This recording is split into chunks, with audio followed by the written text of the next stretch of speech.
क्या हाल है गाइस। आप सब ठीक होंगे, खैर आफियत से होंगे।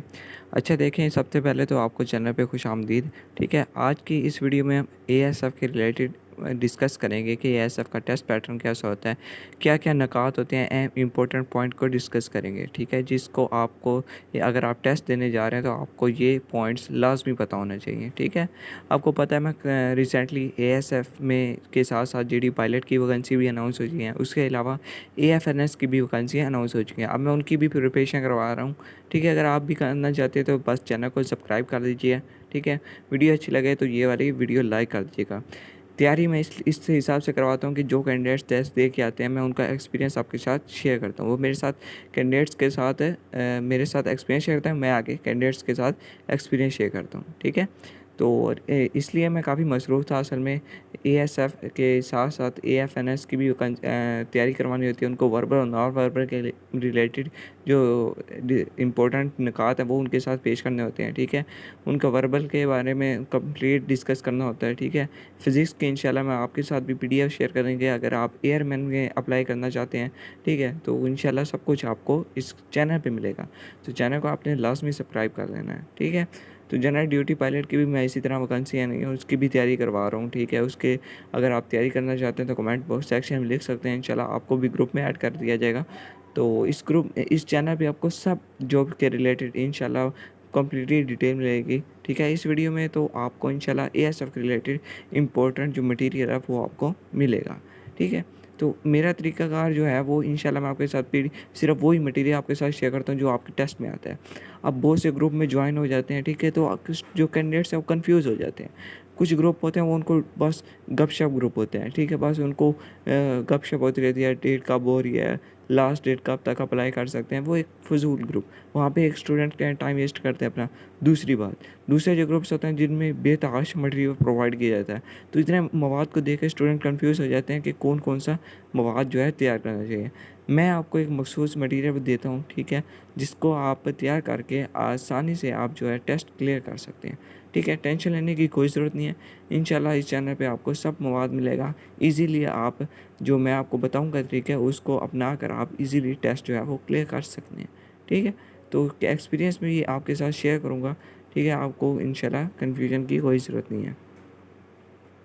अच्छा, आज जो हमारा मेन टॉपिक है वो सबसे पहले इम्पोर्टेंट जो उसमें आपके साथ मैं बात शेयर करूँगा, वो मुझसे काफ़ी कमेंट बॉक्स में भी और मेरे व्हाट्सएप पे भी कांटेक्ट करके कैंडिडेट्स कह रहे थे कि सर अगर किसी ने मल्टी पोस्ट के लिए अप्लाई किया है, यानी एएसआई में भी कर दिया और कारपोरा में भी कर दिया है, क्या ऐसे पॉसिबल है कि उनकी दोनों दौड़ यानी कि एएसआई में भी दौड़ होगी और कारपोरा के लिए भी दौड़ होगी। ठीक है, तो अगर आपने मल्टीपल पोस्ट के लिए अप्लाई किया है तो आपकी जो दौड़ होगी वो एक ही बार होगी। ठीक है, तो अक्सर कैंडिडेट्स मुझे मैसेज करते हैं सर हमारा एएसआई में नाम आया है, कारपोरल में नाम नहीं आया। तो रीज़न यही है कि कारपोरल की जो वैकेंसी होती हैं वो ज़्यादा होती हैं, उधर उनका मेरिट जो है वो इजीली बन जाता है।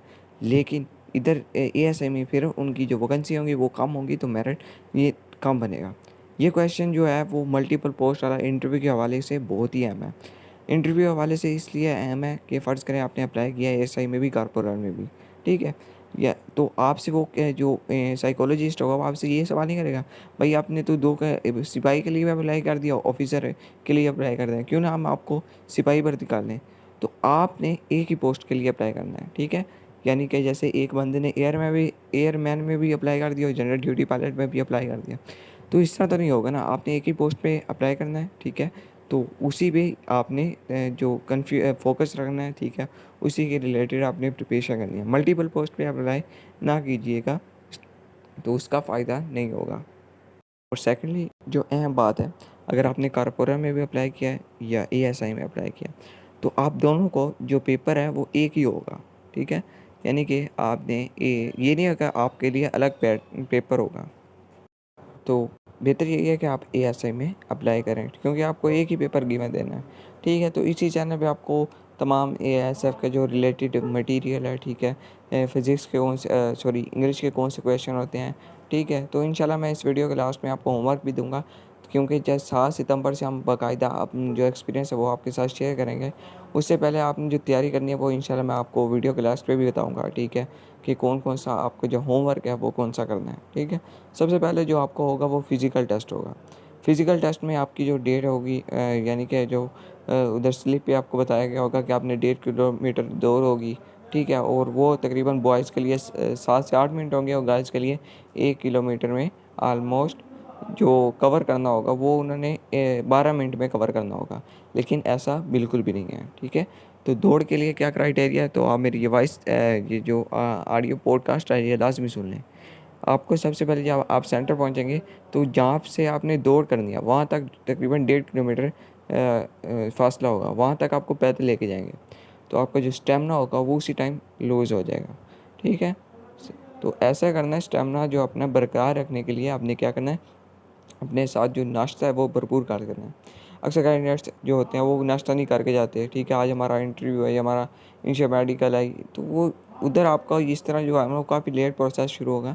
तो नाश्ता आपने भरपूर करके जाना है, ठीक है।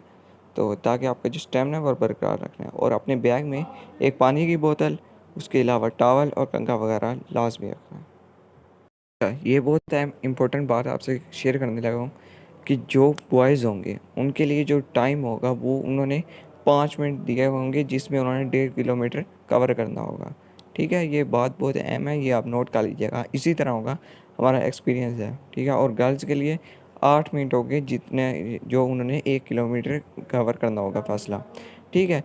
8 मिनट के बाद आपकी जो जोड़ी होगी वो खींच दी जाएगी, बाकी बेशक आप रोते रहें, उनको कोई परवाह नहीं है, ठीक है। तो जिस तरह ही आप दौड़ करके आएंगे उसी टाइम वो आपसे कहेंगे आप पुशअप निकालना चाहते हैं या अभी रेस्ट करना चाहते हैं। तो उस टाइम आपने थोड़ा लॉजिक, थोड़ी इंटेलिजेंस जो है ना वो इख्तियार करनी है। आपने कहना है अभी पुशअप निकलाएंगे, तो आप जब पुशअप वो आपसे निकलाएंगे, वो 4 से 5 निकलाएंगे, आपको आगे भेज देंगे, ठीक है। तो कुछ कैंडिडेट्स वो कहाँ रेस्ट करते हैं, वो पानी शानी पीते हैं, फिर आपसे 20 के 20 निकलाएंगे, ठीक है। आज 4-5 निकलाने का मकसद ये होता है क्योंकि उनको भी पता होता है आप अभी दौड़ के आए हो, पुशअप नहीं निकाल सकते वो सिर्फ। तो यहाँ पे आपने थोड़ा जहन यूज़ करना है, ठीक है। तो ये बात बहुत ही इंपॉर्टेंट है, इसको आप नोट कर लें। और तीसरी बात जो आपके साथ शेयर करनी थी, दौड़ को पास करने का तरीका जो है, दोस्त को पार करने का एक तरीका है कि आपने रोज़ाना प्रैक्टिस करनी है सांस रोकने की नाक से, ठीक है। अगर आप आज आपका दौड़ का टेस्ट है तो दौड़ में आपने मुंह से सांस नहीं लेना, नाक से सांस लेना है, जिससे आप इजीली जो फिज़िकल टेस्ट है वो क्लियर कर सकते हैं, ठीक है।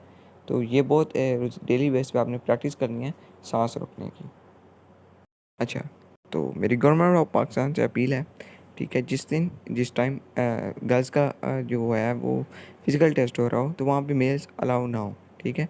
अक्सर आप पंजाब पुलिस में देखते हैं तो वहाँ पे जो फीमेल्स हैं वो ट्रैक सूट में दौड़ लगा रही होती हैं, तो वो उनकी वीडियोज़ वगैरह लड़के मेल्स भी खड़ा होते हैं, मेल स्टाफ भी मौजूद होता है, वीडियोज़ वगैरह भी यूट्यूब पे अवेलेबल होती हैं, ठीक है, अपलोड कर देते हैं। तो इस तरह ना हो, क्योंकि वो जॉब के लिए आ रही है, भीख के लिए नहीं आ रही, ठीक है, उन्होंने अफोर्ड वगैरह किया। तो मेरी ये अपील है, दरख्वास्त है गवर्नमेंट ऑफ पाकिस्तान से, ठीक है, उसमें सिर्फ फ़ीमेल स्टाफ अवेलेबल हो जब वो दौड़ कर रही हो, क्योंकि दौड़ तो ट्रैक सूट में होता है, ठीक है, फिर वहाँ पे लड़के भी मौजूद होते हैं, वीडियो बन रही होती हैं, तो इसी तरह होता है। तो मेरी इस तरह नहीं होना चाहिए, ठीक है। तो इसीलिए मैं जो दूसरा अहम पॉइंट है वो आपसे शेयर करता हूँ। मेडिकल में अगर आप अनफिट है ना, तो आपको आपको बहुत मसला है, ठीक है, आपको उसी टाइम रिजेक्ट कर देंगे, ठीक है। मेडिकल में क्या क्या चेक किया जाता है वो आई बटन में भी मैं दे देता हूँ, तो आप इनिशिया मेडिकल और फाइनल मेडिकल में देख सकते हैं, और उसका लिंक मैं डिस्क्रिप्शन बॉक्स में भी दे देता हूँ।